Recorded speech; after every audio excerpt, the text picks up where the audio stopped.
На самом деле мероприятия классные, наконец-то в Саратове они появились. То есть вот тренинговый центр «Калейдоскоп», он начал ту деятельность, которую в Саратове еще не вел никто.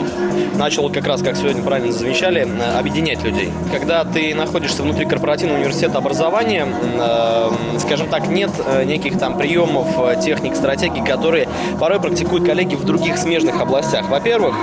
Во-вторых, в любом случае деловые контакты, элементарно с компаниями-партнерами, когда ты встречаешься с людьми вот на таких мероприятиях, они укрепляются.